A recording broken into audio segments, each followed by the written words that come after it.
Friends, welcome to my workplace at Ranaghat, West Bengal, India. This is an intumescent cataract with soft nucleus. Let us observe management of this white cataract.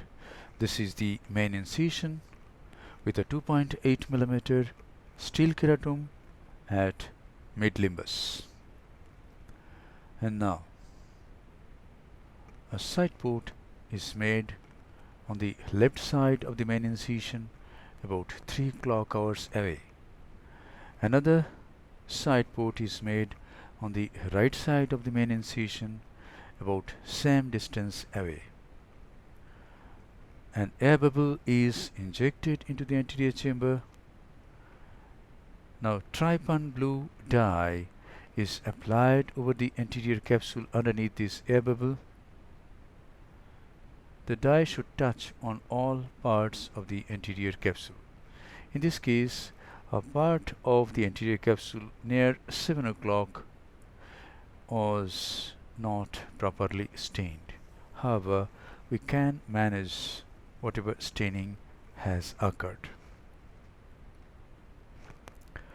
2% hydroxypropyl methyl cellulose is used to fill up the anterior chamber, and it is applied over the corneal epithelium for better visibility. Now a 26 gauge bent needle cystotome is used to start rhexis.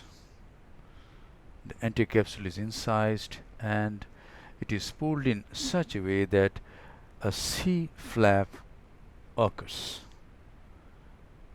Some fluid comes out, indicates high intralenticular pressure. Now with the help of a utrata forceps, this small C flap is rotated in such a way that a small rhexis is performed. We can call this a mini rhexis.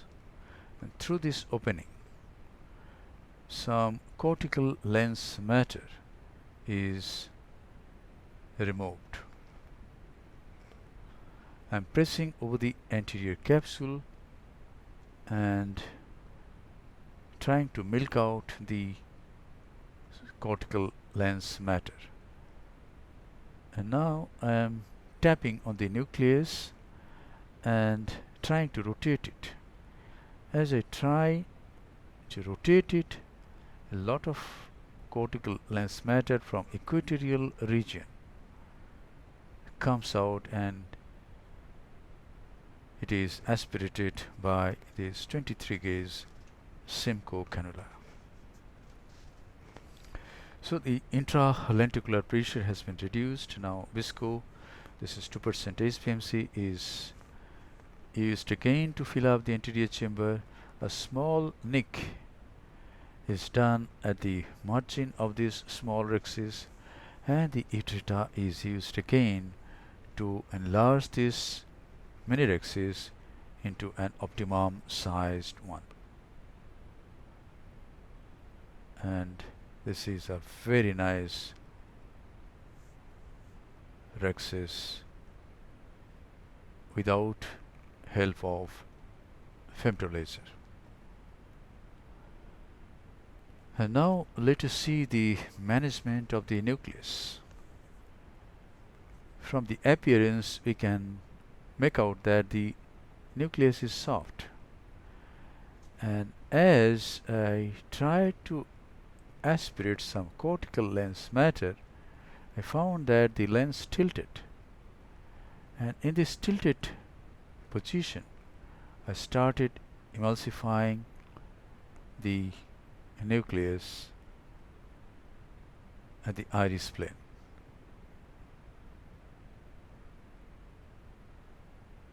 And the thickness of this nucleus was not much, so it was a nice way of managing this soft nucleus. Now visco is used again to fill up the capsular bag, and the Simcoe is being used to remove the cortical lens matter.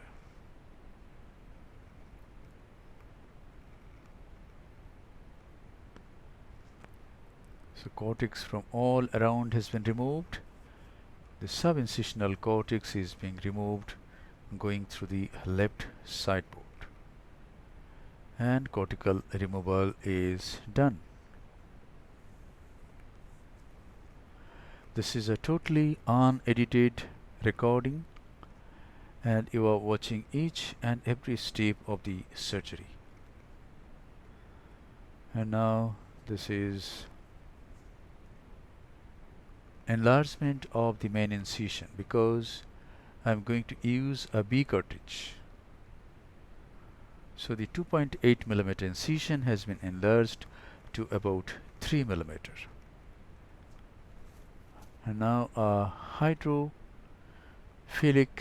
acrylic single base monofocal intraocular lens is placed in the capsular bag. The visco which was in the lumen of the cartridge is irrigated out. The lens is tiled by the irrigating probe itself. And now this is a bit of moxifloxacin. In this case, I want to see if the sideboards can be closed without stromal hydration or not. So I am not going to hydrate corneal stroma in this case. Just irrigating the ocular surface, and now I go in and do the final lavage of the anterior chamber. Visco molecules sticking to the corneal endothelium is removed during this final lavage. The chamber is nicely formed. Now a cotton-tipped Johnson bar is taken and integrity of the wounds are checked. And I find that all the wounds are nicely sealed. Thank you very much for your attention. Hope this video will help you in developing your surgical skills. Be a great surgeon and serve your patients with love, respect, empathy, and great surgical competence.